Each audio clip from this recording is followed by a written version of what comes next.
دكتور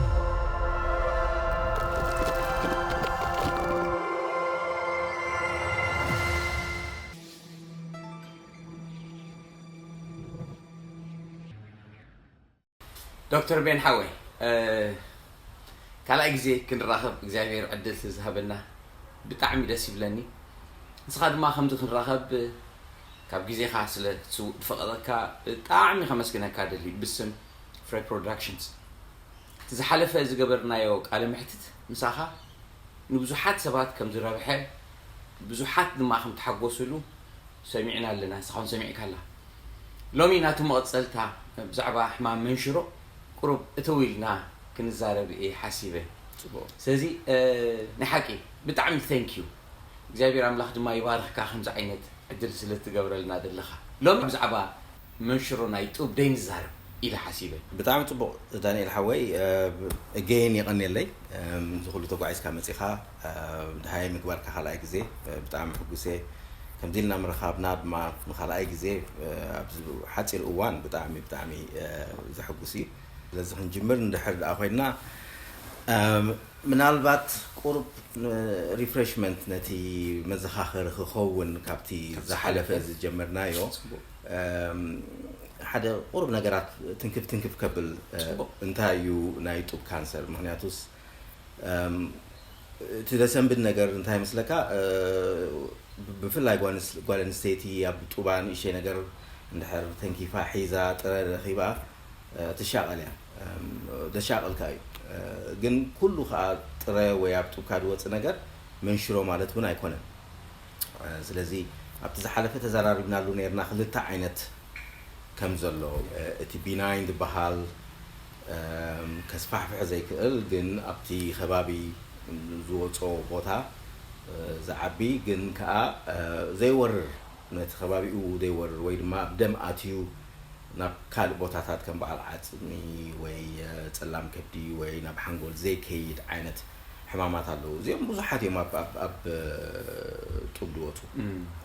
እቲ ሕማቕ ንብሎ እቲ መንሽሮ ንብሎ እቲ ካንሰር ንብሎ ግን ከስፋሕፍሕ ዝኽእል ክወርር ዝኽእል በቃ ነቲ ከባቢ ዘሎ መርበብ ወሪሩ ነቲ ሰራውር ናይ ደማኡ ዘሎ በሊዑ ናብ ደም ኣትዩ ድሓር ናብ ፅቂ ካብኡ እውን ናብ ካልእ ኣካላት ናይ ሰውነትና ክስፋሕፋሕ ዝኽእል እቲ ሕማቕ ንብሎ እዩ ኣጋጣሚ ኮይኑ ክልቲኡ ክንፈልዮ ብኢድካ ኣይከኣልን እዩ እቲ ምልክታት ከዓ ኣይረአይን ይቐልጢፉ ከም ትፈልጦ ናይ መንሽሮ ነገራት ስለዚ እታ ጓል ኣንስተይቲ ግድነት እያ ክትሻቐል ወዲ ተባዕታይ ብዙሕ ግዜ ናይ መንሽሮ ናይ ጡብ ኣይወፅኦን እዩ ኣብነት ከነነፃፀር እንድሕር ደኣ ኮይና ኣብ ዓመት ኣብ ኣውስትራልያ ዳርጋ 600 ዝኾኑ ደቂ ተባዕትዮ 18,000 ደቂ ኣንስትዮ ካንሰር እዚ ካንሰር ክንብሎ ከለና ዝወርር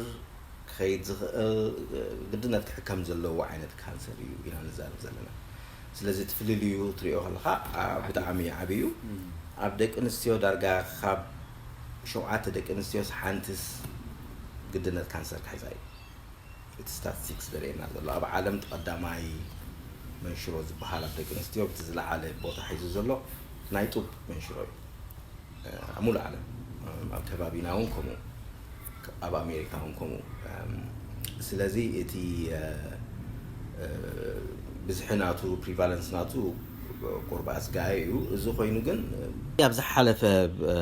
10 ዓመታት ብዙሕ ምምሕያሽ ተገይሩ እዩ ኣብ ናይ መንሽሮ ናይ ጡብ 5 year survival ንብሎ እዚ እንታይ ማለት እዩ ሓደ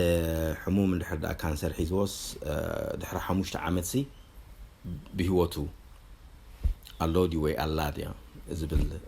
ፀብፃብ እዩ መንሽሮ ናይ ጡብ እንድሕር ኢና 400 ምምሕያሽ ተገይሩ እዩ ብጣዕሚ ኣድቫንስድ ከይዱ እዩ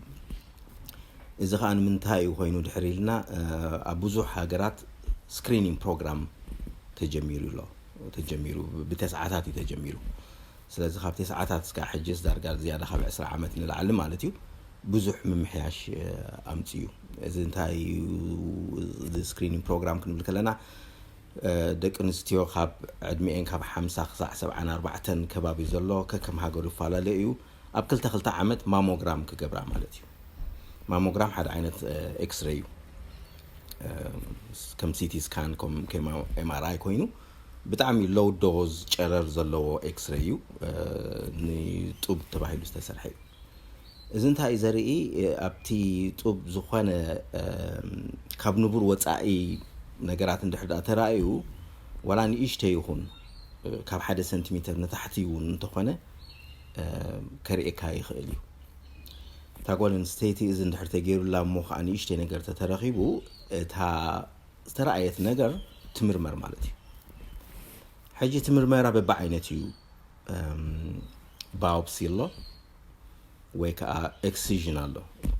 ናው ባዮፕሲ ክንብል ከለና ካብታ ዝተረኣየት ነገር 1 ሰንቲሜትር ትኹን 2 ሰንቲሜትር ትኹን ንእሽተይ ነገር ቀንጢብካ ሙሳድ ማለት እዩ ንዓዓ ወሲድካ ኣብ ላቦራቶሪ ኣጽኒዕካ ብማይክሮስኮፕ ርኢኻ እንታይ ኢልካ ትውስን ማለት እዩ እቲ ትውስን ከምቲ ቅድሚ ሕጂ ተዛረብና ኣሎ እቲ ፓቶሎጂስት እዩ ኣወሳስዳ ኸ ይፈላለዩ ሕጂ ኣብቲ ናይ ኣወሳስዳ ፍልሊ ስለ ዘሎ በብዓይነቱ ስለ ዝኾነ እቲ ሕሙም ቁርቢ ይደናገር ወይ ታጓል ኣንስተይቲ ትደናገር ክስቶ ከምዚ ተገይሩላ ንዓይ ግን ንእሽተይ መርፍእ ጥራሕ ገይሮም የመርሚሮምኒ ጽቡቕ ገይሮም ዝመርመሩኒ ኣይመስለንን ገለ ዝበሃል ጥርጣሬታት ይመጽእ እዩ ሕቶታት እውን ይቐርብ እዩ ነዚ ዝውስን እቲ ሓኪም እዩ እቲ ሓኪም እቲ ሳይዝ ኣቀናይታ ተረኣየት መርሚሩ ይውስን ከውፅኦ ድዩ ወይስ ብባዮፕሲ ድዩ ወይስ ብፋይን ኒድል አስፒሬሽን ንብሎ ዝተፈላለየ ቴክኒካት ከመይ ጌርካ ክምርመር ከም ዘለዎ ይውስን ኦራይት እንድሕር ንኣብነት ዓብ ኮይኑ ሞኻታ ጓል ኣንስተይቲ ባዕላ ፈሊጣቶ ረኺባቶ ናብቲ ሓኪም ከይዳ ኣብቲ ክሊኒክ እንድሕር ኤክስፒሪየንስ ኣለዎ እቲ ሓኪም ርእሱ ባዕሉ መርፍእ ኣእትዩ ሴልስ ወሲዱ ኣብ ስላይድስ ገይሩ ንፓቶሎጂ ክሰዶ ክእል እዩ ከምኡ ዝኽእሉ ኤክስፒሪየንስ ዘለዎም ሓኻይም ኣለዉ እንድሕር ኤክስፒሪየንስ ዘይብሉ ኮይኑ ከምኡ ላይሰንስ ዘይብሉ ኮይኑ ከዓ ናብ ፓቶሎጂስት ክሰዶ ክእል እዩ እዚ ባዕልኻ ትረኽቦ ገዚፍ ማለት እዩ ዳርጋ 1 ሰንቲሜትር 2 ሰንቲሜትር ምስ በፅሐ ኢኻ ክትንክፎ ትኽእል ናብ ፓቶሎጂ እንድሕር ከይዱ እቲ ፓቶሎጂስት ኣብቲ ሩምናቱ ኣደቂሱ ብዘይ መደንዘዚ ንእሽተይ መርፍእ ኣእትዩ 3-4 ግዜ ጂግል ገይሩ ሴልስ ውፅእ ወይ ጌራ ማለት እዩ ካብኡ ሴልስ ትወስድ ዋህዮታት ትወስድ በታ መርፍእ ካብታ መርፍእ ዝወፅኡ ዋህዮታት ኣብ ግላስ ስላይድ ኣብ ብቤትሮ ዝተሰርሐ ስላይድ ኣብ ሲሪንጅ ጌርካ ተውፅኦም ኣብኡ ለይ ትገብሮም መጽናዕቲ መመርመሪ ኬሚካላት ኣለዎ ንዑ ጌርካ ድሓር ኣብ ዝቐረባ within 5-10 minutes ወዲእካ ርኢኻ ሳጽኒዕካስ መልሲ ክትበሉ ዝኽእል ምርመራታት ኣሎ ማለት እዩ እዚ ብጣዕሚ ዝውቱር እዩ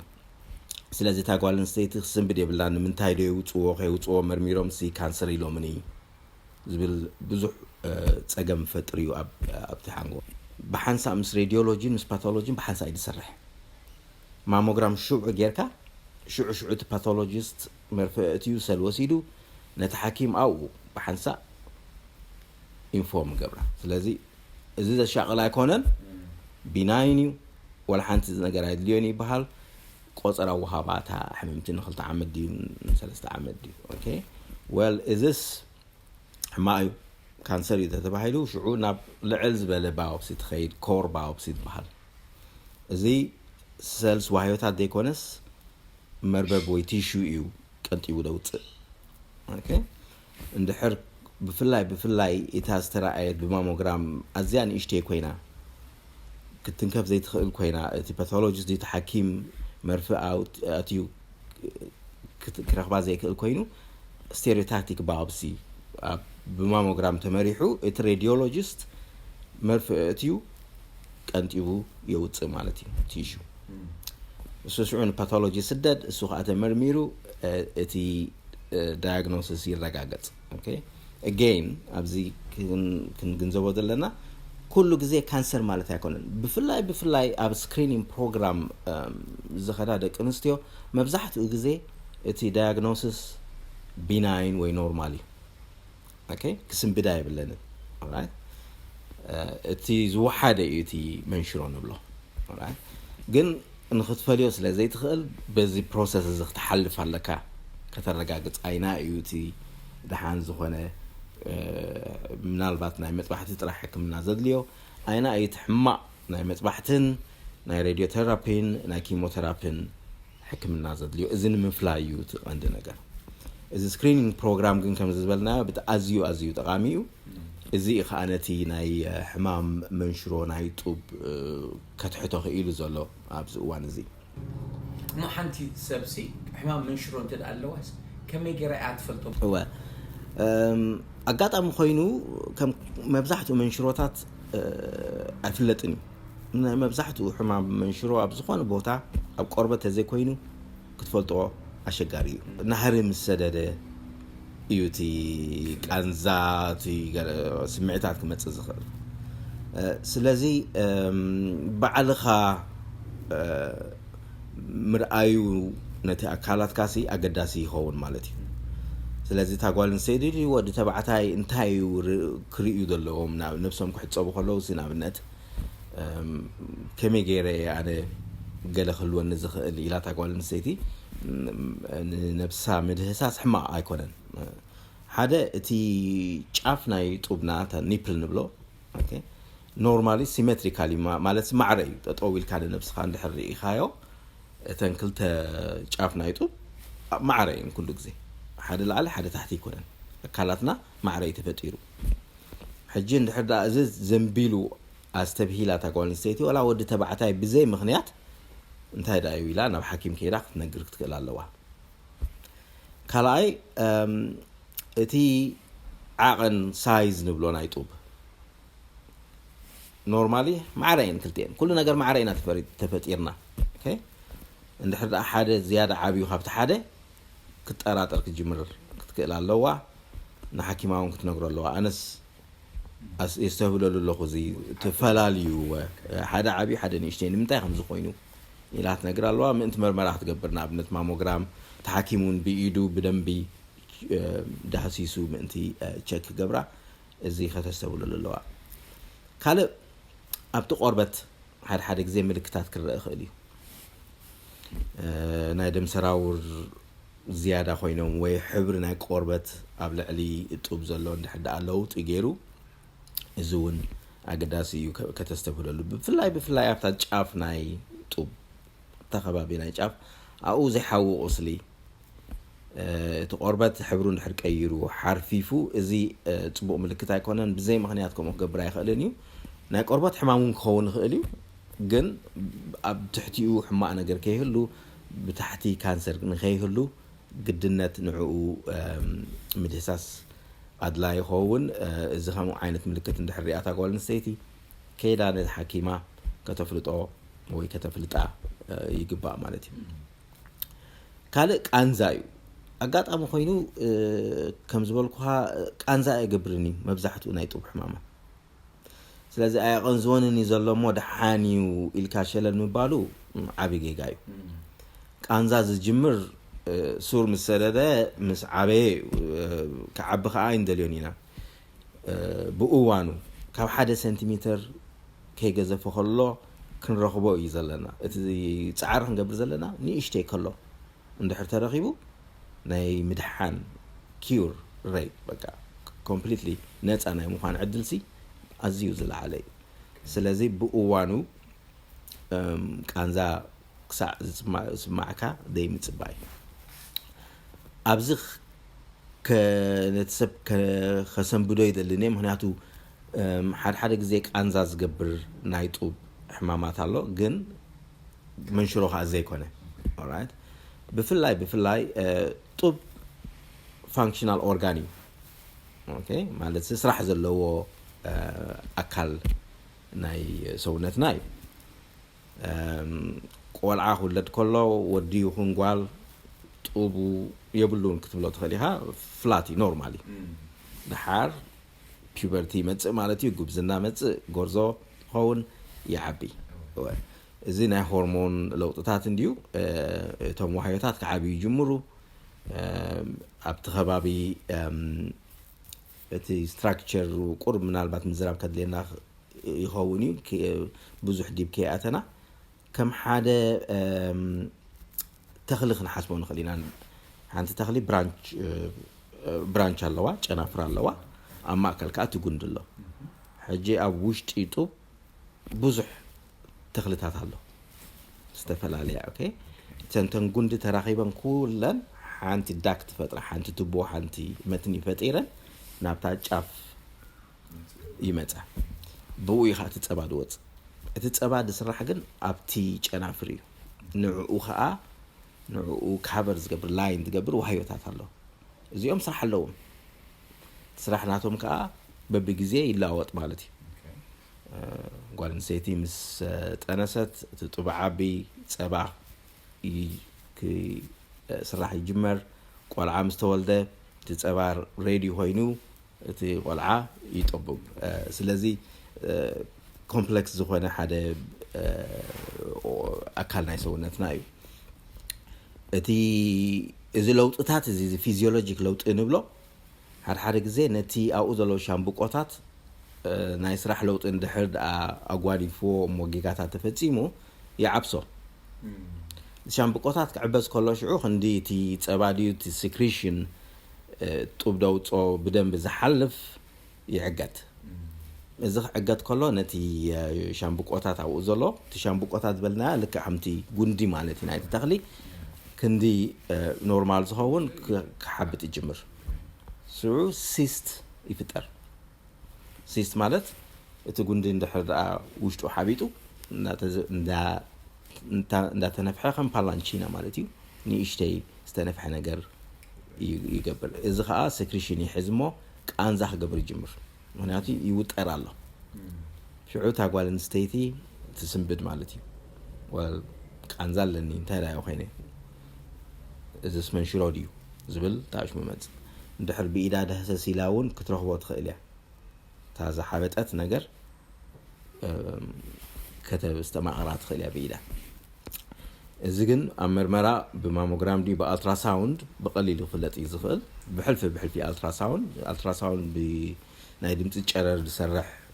راجي وختب له تخيلها تزحبت أنا جرر مرفق تيخات السحبة كأوزوت سكريشن الله نوع مرميركا إذا الحاني والحانت تسجل نجار يكونن حكمنا ونايد ليونيو كتتصنعنا عاد خل مالتيو إذا حدا خابتي فايبروسيستيك تشينج دبحال أب طب بزحي زوات كونتات كوينو ديسمبد يكونس ديسمبد كوينو جن بحكمنا والرأي حصري أخلقها ولا حانت زي قبر زي قوادا ناب منشرون زي معبل عينت لوطيو بتعمل كومني بحلفي أبتي فرتايل إيج أبتي جزء ناي ولاد التعدمة ناي ولاد جزء تقول نستيتي منستريشن أو زي تبللو جزء كابس 35 ساعة 55 زلوا عدمة زر خونتاتيو سلازي زي حدا كردا زلوا فلت زلوا حماقها أهم زي كونه زي قوارا أهم زي كونه جن يتملكتو مسمين شروع سلازم مساسل قدنت كمرمر زلوا خونتاتيو كم إذا أمثلون نعشو زي قوارو ترتات على أبتوب نايقون نستيت دوتو كابزيوم حدا منشن كجبر زخل فايبرو أدينوما بحال ترايو إذا خا ترز بلا ترى خوينو تطوب كم زبلنايو قرنج أفعلوا جندلوا قليلنا مش نوعو خا سبورت جبر نوعو كي ودق أوكي إذا تحز كا متنتات الله أوكي كابكلت يوم كابت قرنج أف وحيو دلون كابت متحزين كونكتيف تيشو نقولون كابكلت يوم دوت حدا ترى فايبرو أدينوما حوس واس مالتيو مبزحت وجزء تي ديماركيشن ناتو تي زسفح في حزي كونس بفولي مجدي دوب زلوا نصور زخانة كاب كل 3 سنتيمتر 3 سنتيمتر زيادة بزح زي عبي جن أبتو وشتي كسفح في حزغل هذا سنتيمتر كبتصح كله تقول نسيتي بزح زي كم قليل عتره وقع تريريو فيرمي قدنتي خصبت كومو عين الطرف تركب كلا ስለዚህ ኣብቲ ዕድመቲ ኣብቲ ናይ ንእሽተ ዕድመ ዝወፅእ ጥረ ብጣዕሚ ኮመን ስለዝኾነ ብዙሕ ክትስንብድ የብላ እንታ ጓል ኣንስተይቲ ግን መርመራ ግድነት ከድልያ እዩ ምክንያቱ መንሽሮ ከይከውን እቲ መርመራ ዝፍለጥ ከዓ ንዕኡ ብባዮፕሲ ማለት እዩ ኒድል ባዮፕሲ እቲኻ ቀንጢብካ ትወስድ ብማይክሮስኮፕ ትሪኦ እቲ ዳያግኖስ ንምግባር ብዙሕ ኣጸጋሚ ኣይኮነን እቲ ፓቶሎጂስት እዚ ፋይብሮ አዲኖማ እንድሕሪሉ ድሓር ሕክምና ምስቲ ሕሙም ተዘራሪብካ ክትገድፎ ዲዩ ከተውፅኦ ተሰማማዕ መብዛሕትኡ ደቂ ኣንስትዮ ክወፃለኒ ዝደልያ ኤክሲዥን ዝበሃል ኣሎ ንዑ ንምውፃእ ንእሽተይ ኣብቲ ቆርበት ጭንዳ ሓቢልካ እቲ ናይ መጥባሕቲ ሓኪም ንዓኣ የውፃእ ማለት እዩ ብዙሕ ኣብቲ ከባቢ ዘሎ ኖርማል ዝኾነ ዋህዮ ናይ ጡብ ከየውፀት ንዓኣ ጥራሕ ብፍላይ የውፃእ ምክንያቱ እንድሕር ኣብ ብዙሕ ኣውፂኻ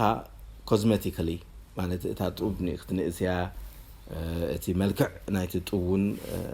ከተባላሽዎ እኻ ስለዚ ከምኡ ምግባር ኣይድልን ንዘይጠቅም ንእሽተይ ፋይብሮ አዲኖማ ሓንቲ ጉድኣት ዘይብሉ ግን ከሻቕለካ ዝኽእል ጥረ ስለዝኾነ ብዙሕ ግዜ እቲ ሕሙም ክወፀላ ትደሊ ስለዚ ብኢንሲዥናል ባዮፕሲ ይወፅእ ማለት እዩ ሪስክ ከዓ ዳርጋ ዜሮ እዩ የብሉን ናብ መንሽሮ ክንኽቕየር ክድገም ክመፅእ ክእል ከም ሓድሽ ሓሳብ ድወፅለን ክወፅእ ክእል ካልኣይ ክወፅእ ክእል ኣብቲ ቦታ ድዩ ወይ ኣብ ከባቢኡ ክወፅእ ክእል ኣብቲ ሓደ ጡቡን ከምኡ ክወፅእ ክእል ባይላተራል ኦኬ ስለዚ ዝኾነ ይኹን ኣብ ጡብ ዝተረኽበ ጥረ ግድነት ክምርመር ኣለዎ ኦኬ ከም ፕሪንሲፕል ማለት እዩ ምክንያቱ ክንፈልጦ ይንኽእልን ኢና ከይወፅእ ወይ ብባዮፕሲ ከይተመርመረ ማሞግራም ብጣዕሚ ሓይሊ ኣለዎ ንኽነግረና እዚ ዝደሓን እዩ እዚ ከዓ ኣሻቓሊ እዩ ክብል ይኽእል እዩ ስለዚ እቲ ማሞግራም ቶም ሬዲዮሎጂስት ክሪእዎ ከለዉ 5 ግሬድ ኣሎ ግሬድ ገብርዎ እዮም ግሬድ 1 2 ኖርማል ቢናይን ማለት እዩ 3 4 ቦርደር ላይን ኦኬ ክምርመር ዘለዎ 5 ከዓ ኣዝዩ this ካንሰር እዩ ኦኬ መብዛሕትኡ ግዜ 5 ዝበልዎ ዳርጋ ንሕና 95 ካብ 100 ንረጋግፆ ማለት እዩ እቲ ቲሹ ምስ ወፀ ወይ እቲ ሰል ምስ ተወስደ ብባዮፕሲ ስለዚ እቲ መርመራታት ከም ዝበልኩኻ ካብ ንእሽተይ መርፍእ ክሳዕ ባዮፕሲ ክሳዕ ኤክሲዥን ኦኬ ወይ ከዓ ስቴሪዮታክቲክ ባዮፕሲ ማለት ማሞግራም ጌርካ ሽዑ ካብ ኩሉ ንእሽተይ እንድሕር ኮይናሲ ዳይሬክት ትገብራ ስለዘይ ትኽእል ግድነት ጋይድ ትከውን ኣለካ በቲ ኢሜጂንግ ሕጂ ዶክተር ቤን እንተደኣ ተመርሚሩ ሞት ስቴጁን ተፈሪቱ ድሕሪ ዘሎ ዝቕፅል እንታይ እዩ ናበዮም ድመርሕዎ ሽዑ ተሓካይ መንሽሮ ናይ ጡብ ክንብል ከለና ብዙሓት ዓይነት እዮም መንሽሮ ኢና ንዛረብ ዘለና ሕጂ እቲ ቢናይን ገዲፍና ኣብቲ መንሽሮ ዳርጋ 50 ዓይነት መንሽሮታት እዮም ዘለዉ ካብ ጡብ ጥራሕ ኦኬ ካብዚኦም ዳርጋ 80 ካብ 100 ሓደ ዓይነት እዮም fortunately ካብቲ ላይኒንግ ካብቲ ነቲ ዳክትስ ድበልናዮ ንዕኡ ዝሽፍኑ ዋህዮታት ድወፁ እዮም 80 ካብ 100 ስለዚ እቲ ሕክምናኦምሲ ስታንዳርዳይዝድ እዩ ሓደ ዓይነት እዩ ግን እቲ ሕሙም ወይ ተሓመምቲ ክዝንግዖ ዘይብላ ካብቲ ሬር ንብሎ ቫራይቲ ክኸውን ስለዝኽእል እቲ መርመራታት ድዩ እቲ ካልኣይ ሰርጀሪ እቲ ካልኣይ መጥባሕቲ ሕክምና ድዩ እቲ ብድሕሪኡ ዝግበረላስ ክፈላለ ክእል እዩ ስለዚ እታ ናትካ እታ ወፅያ ዘላ ክትምርመርያ ካብቲ 50 ዝበልኩኻ ናብ ሓደ ክላሲፋይ ክትከውን እያ ኦኬ ክላሲፋይ ምስ ኮነት መብዛሕትኡ ግዜ ኢንቬዚቭ ዳክታል ካርሲኖማ ንብሎ ናብ ወያ ክትኣቱ ሞስት ላይክሊ 9 ካብ 100 እዚ ተረጋጊፁ እቲ ግሬድ ናቱ ኩሉ እቲ ዘድሊ ኢንፎርሜሽን ነቲ መጥባሕቲ ሓኪም ዝተዋሃቦ the next step ተኻልኣይ ደረጃ እንታይ እዩ ንዓኣ ንምውፃእ እዩ ኦኬ እንድሕር ዳኣ ኣስፋሕፊሓ ኮይና ካብ 5 سنتيمتر ንላዕሊ እንድሕር ዳኣ ኮይና ብሙሉእ ጡብ እንድሕር ዳኣ خيد ኮይኑ እቲ መንሽሮ ዓብዩ ኣስፋሕፊሑ ማለት እዩ ኦኬ مسؤون እቲ መንሽሮ ናብ ጽቂ ኣብ ትሽና ዘሎ ናብኡን ከይድሎ ማለት እዩ ስለዚ ቅድሚቲ ናይ መጥባት حكيم ናብ ኣብ ከምዚ ዓይነት ዲሲዥን ዝኸይድ ኣብቲ ካልኣይ ኣፖይንትመንት ናይ ሰርጀሪ መብዛሕትኡ ግዜ እቲ መንሽሮስ ከይዱ ዲ ናብ ጽቂ ናብ ትሽቱሽ መርመራ ግበር ቁልጥፍ መርመራ ኣብ ቲያትር ከላተ ታሕምምቲ እቲ ፓቶሎጂስት ወይ ኣብ ቲያትር ዲ ወይ ኣብ ቀረባ ናቲ ቲያትር ይሁሉ ግዜ ካብቲ ትሽቱሽ ድወፀ ካብ ጽቂ ድወፀ ሳምፕል ሽዑ መርሚሩ ኣብ 15 ደቂቃ መልሲ يقرب ነቲ ናይ መጥባሕቲ حكيم is positive ይብሎ ስለዚ እቲ ሕክምና ካልእ ዳይሬክሽን ይወስድ እዚ ኔጌቲቭ ይብሎ እቲ ሕክምና ካልእ ዳይሬክሽን ክወስድ እዩ ኦኬ መብዛሕትኡ ግዜ early stage ተኮይኑ ብእዋኑ ንሕዳ ተረኺቡ እቲ ሳይዝ ወኒ ኢሽተይ ንሕዳ ኮይኑ እቲ ጽቂ ኔጌቲቭ ሪዛልት ይመጽእ ካንሰር ናብዝ እንድሕዳ ደይ ከደ ኮይኑ early stage ማለት እዩ stage 1 ንብሎ ጽቡቕ ንኢሽተይ ንሕዳ ኮይናታ ካንሰር ታመንሽሮ ምክንያቱ ብራጅን ፈልጢና ክንምታይ ምዃና እቲ ስታንዳርድ ትሪትመንት ንብሎ ኣብዚ እዋን እዚ ዋይድ ሎካል ኤክሲዥን ምክንያቱ ክንዲ ሁላታ ጡብ ትወፅእ ሓደ ፓርት ናይታ ጡብ ጥራሕ ነታ መንሽሮ ሒዛ ዘላ ትወፅእ ኦኬ ጡብ ኣብ 4 ኳድራንት ትምቀል ከባብ እንድያ እንድሕር ሕንጻጽ ጌርካ ናብ ክልተ መቂልካ ላዕልን ታሕትን እንድሕር ካልእቲ ሕንጻጽ ጌርካ መስቀል ጌርካ 1 2 3 4 ኦኬ ሓደ ኳድራንት ስለዚ ብግምት ሓደ ኳድራንት ዝኸውን ሳይዝ يوصل مالتي حاجتي تاناي مطبحتي حكيم نوع ከተውጽእ خلا انت علامه انتايو نتا منشرون نت